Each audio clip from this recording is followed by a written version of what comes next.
बिस्मिल्लाहिर्रहमानिर्रहीम स्टूडेंट्स, आज जो हम टॉपिक डिस्कस करेंगे उसका टाइटल है एंजाइम्स। ठीक है, तो बिफ़ोर मूविंग ऑन के एंजाइम्स क्या होते हैं आपको हम ये बताएंगे कि बायोलॉजिकल रिएक्शंस क्या होते हैं, या जिनको हम साइंस की ज़ुबान में कहते हैं बायोकेमिकल रिएक्शंस, ये क्या होते हैं। ठीक है, तो बायोकेमिकल रिएक्शंस जो हैं वो all the chemical reactions that are taking place inside the living organisms, they are collectively called biochemical reactions।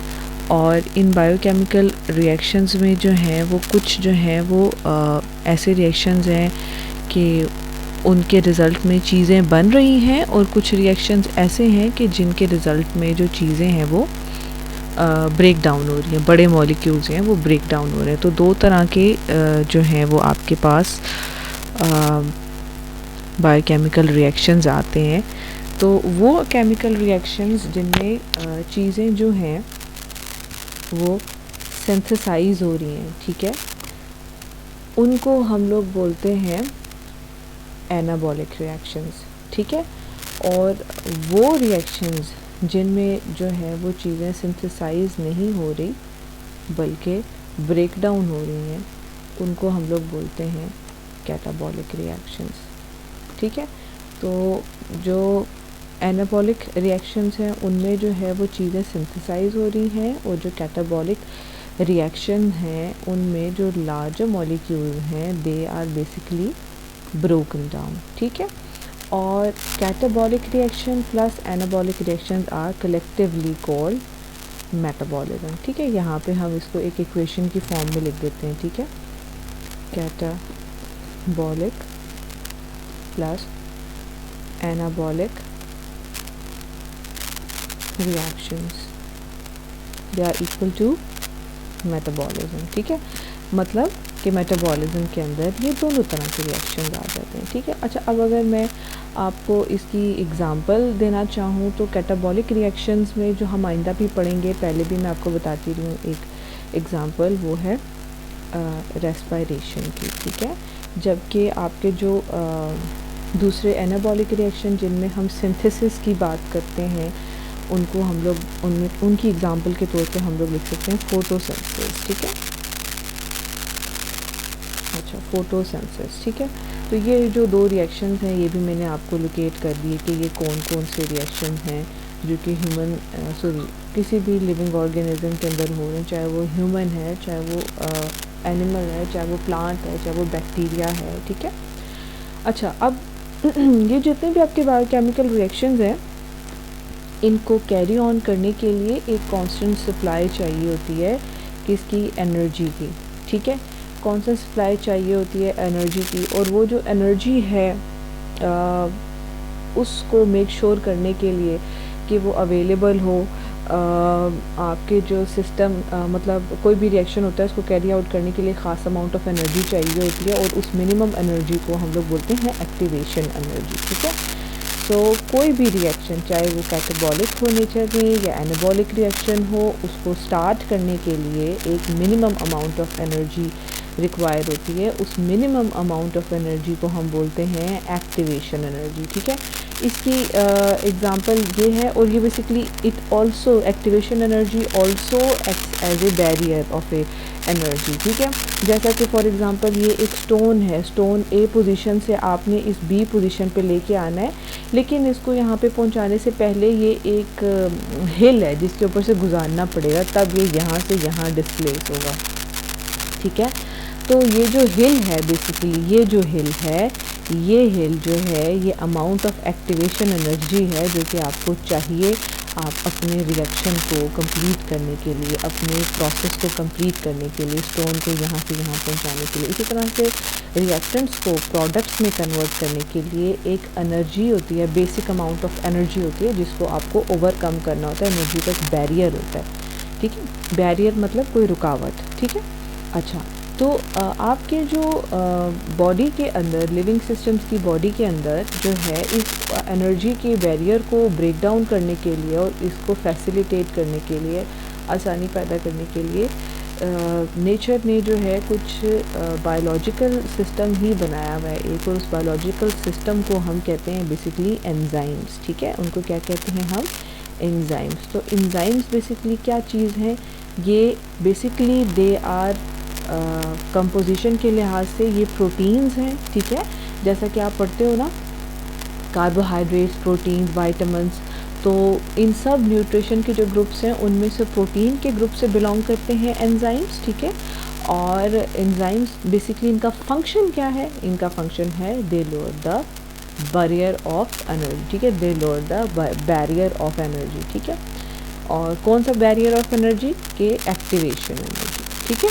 Activation energy, और एक्टिवेशन एनर्जी क्या होती है? The amount of minimum amount of energy that is required to initiate any reaction is called activation energy। और जब biological system के reactions की बात करते हैं तो उस एक्टिवेशन एनर्जी को कम करने के लिए जो भी कैटलिस्ट आते हैं उनको हम लोग कहते हैं एंजाइम्स, ठीक है। तो एंजाइम्स का दूसरा नाम जो है वो एक और नाम उनका नाम है, एंजाइम्स का नाम है बायोकैटलिस्ट। कैटलिस्ट आप केमिस्ट्री में भी पढ़ते होंगे यकीनन। तो जब बायोलॉजिकल सिस्टम में कोई मतलब चीज़ काम करती है तो उसको हम बायोकैटलिस्ट बोलते हैं। और बायोकैटलिस्ट को क्या होना चाहिए? Basically it should be a protein और समथिंग रिलेटेड टू प्रोटीन। आगे मैं बताऊंगी कि how it is related to protein, ठीक है। अच्छा, सो अब आफ्टर दिस क्वेश्चन ये आता है कि अगर enzyme is suppose to lower the activation energy, ठीक है, तो एंजाइम अपने इस काम को करेगा कैसे, परफॉर्म कैसे करेगा, ठीक है। तो एंजाइम को ये फंक्शन परफॉर्म करने के लिए यानी lowering of the activation energy के लिए जो मतलब मेथड वो यूज़ करेगा, वो क्या करेगा कि एंजाइम जो है वो बेसिकली सबस्ट्रेट के ऊपर एक्ट करता है, ठीक है। सबस्ट्रेट पे एक्ट करता है और उसकी शेप को चेंज कर देता है, ठीक है, या फिर उसकी जो एनर्जी की रिक्वायरमेंट्स है उनको रिड्यूस कर देता है, ठीक है। और इसी तरह से एक और काम करता है दूसरा काम कि it disturbs the charge distribution on the substrate. अब सबस्ट्रेट क्या होता है? ये बार बार हम सबस्ट्रेट पढ़ रहे हैं। सबस्ट्रेट कोई भी ऐसी चीज़ जिसको हमने रिएक्टेंट से प्रोडक्ट में कन्वर्ट करना है, ठीक है। कोई भी ऐसी चीज़ जिसका रिएक्शन होना है, जिस पे एंजाइम ने रिएक्शन करवाना है, उसको हम सबस्ट्रेट कहते हैं, ठीक है। तो आपके जो एंजाइम्स होते हैं वो क्या करते हैं? वो या तो सबस्ट्रेट की शेप चेंज कर देते हैं या फिर उसके ऊपर चार्ज डिस्ट्रीब्यूशन चेंज कर देते हैं, जिसकी वजह से उसकी जो एक्टिवेशन एनर्जी है वो लोअर हो जाती है और जो बायोलॉजिकल रिएक्शन होता है, कैटाबॉलिक रिएक्शन या एनाबॉलिक रिएक्शन, वो इजीली कैरी आउट हो जाता है, ठीक है। सो आई होप सो इसमें कोई कन्फ्यूजन नहीं होगी, ठीक है। तो अब हम यहाँ पे एक मज़े की बात और भी लिखी हुई है कि एंजाइम में also lower the activation energy by bringing the substrate in correct orientation, ठीक है। ओरिएंटेशन मतलब ये कि फॉर एग्जांपल आपका ये सबस्ट्रेट है और ये जो है वो आपका एंजाइम है, तो अब इसको प्रॉपर ओरिएंटेशन में ये ला के अपने साथ इस साइड पे बाइंड कर देगा, ठीक है, इस साइड पे बाइंड कर देगा। फॉर एग्जांपल अगर मैं इसकी एक रफ सी डायग्राम बनाती हूँ आप लोगों के लिए, ठीक है, ये और इसमें ये, ठीक है, दिस वाज योर एंजाइम, ठीक है, और दिस वाज योर सबस्ट्रेट, और जब ये आपस में मिल गए तो सबस्ट्रेट एंजाइम कॉम्प्लेक्स बना दिया इन्होंने, ठीक है। और इसको मैं ज़रा थोड़ा सा एरो स्टफ कर देती हूँ ताकि आपको पता चल जाए कि मैं करना क्या चाह रही हूँ। और दूसरी तरफ फिर ये क्या करेगा कि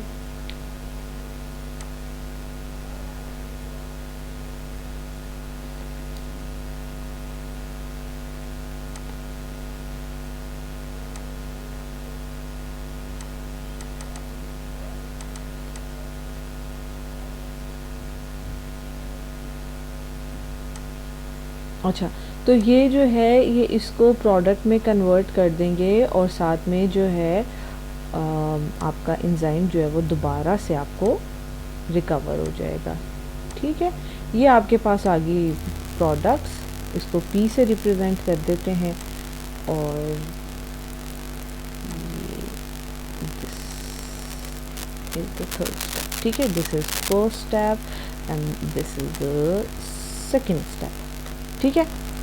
तो फर्स्ट स्टेप में एंजाइम और सबस्ट्रेट आपस में करीब आएंगे, उनकी ओरिएंटेशन चेंज होगी, चार्ज डिस्ट्रीब्यूशन सबस्ट्रेट पे चेंज होगी, और उसके अलावा इस ओरिएंटेशन के चेंज होने से उसकी एक्टिवेशन एनर्जी लोअर होगी, और फिर ये आपस में बाइंड करके एंजाइम सबस्ट्रेट कॉम्प्लेक्स बना लेंगे, and then they will be converted into products and enzyme will be recovered, और ये एंजाइम दोबारा से यहाँ पे आ जाएगा। तो ये एक तरह से एंजाइम की प्रॉपर्टी भी है कि it is not consumed in A reaction, but what happens कि जब भी कोई केमिकल रिएक्शन, बायोकेमिकल रिएक्शन होता है, या कोई भी कैटाबॉलिक या एनाबॉलिक रिएक्शन होता है, तो उसके अंदर एंजाइम जो है आफ्टर द रिएक्शन उसी फॉर्म में रिकवर हो जाता है, और वो नेक्स्ट स्टेप में जो है वो यूटिलाइज हो जाता है, ठीक है। अच्छा जी, ये तो था एक इंट्रोडक्शन। इस डायग्राम को आप ज़रा गौर से देख लें। ये ओके, सो इस डायग्राम में आपको ये दिखाया हुआ है कि आपके पास एक ग्राफ है जिसमें आपको एंजाइम कैसे एक्टिवेशन एनर्जी को लोअर करता है ये बता रहे हैं, ठीक है। सो आपके एक्स एक्सिस पे प्रोग्रेस ऑफ रिएक्शन बताई हुई है, और वाई एक्सिस पे फ्री एनर्जी के बारे में बताया हुआ है कि वो कैसे इंक्रीज़ होती है। शुरू में आपके पास सबस्ट्रेट्स हैं, और रिएक्शन के एंड में सबस्ट्रेट्स जो हैं वो प्रोडक्ट में कन्वर्ट हो चुके हैं। तो जैसे जैसे रिएक्शन आगे की तरफ जा रहा है, प्रोग्रेस हो रहा है, लेफ़्ट से राइट साइड की तरफ जा रहा है, तो क्या हो रहा है, ये जो सबस्ट्रेट्स हैं आपके, ये इनकी जो एनर्जी है, सबस्ट्रेट एंजाइम कॉम्प्लेक्स जैसे ही बनता है, इनकी जो एनर्जी है वो एक रेड लाइन से शो की हुई है, और एक जो है वो ब्लू लाइन से शो की हुई है, ठीक है। तो रेड लाइन से जो आपको एनर्जी शो की हुई है वो एनर्जी है, वो एनर्जी डायग्राम है, ये रेड लाइन वाली, जो कि activation energy of A reaction without enzyme, ठीक है। जबकि ये जो आपकी ब्लू वाली लाइन है, जो कि रेड वाली लाइन से काफ़ी नीचे है, ये क्या है, ये है एक्टिवेशन एनर्जी विद एंजाइम।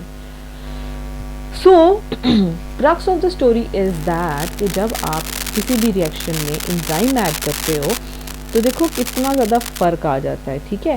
पहले जो थी वो एनर्जी जो थी वो इतनी चाहिए थी, ठीक है, लेकिन अब एनर्जी से अगर इतनी भी होगी, ठीक है, इतनी सी भी अगर एनर्जी होगी, दैट विल बी सफिशिएंट, ठीक है। तो ये एनर्जी कम है, जबकि ये वाली जो एनर्जी थी, ये वाली एनर्जी ये ज़्यादा है, ठीक है।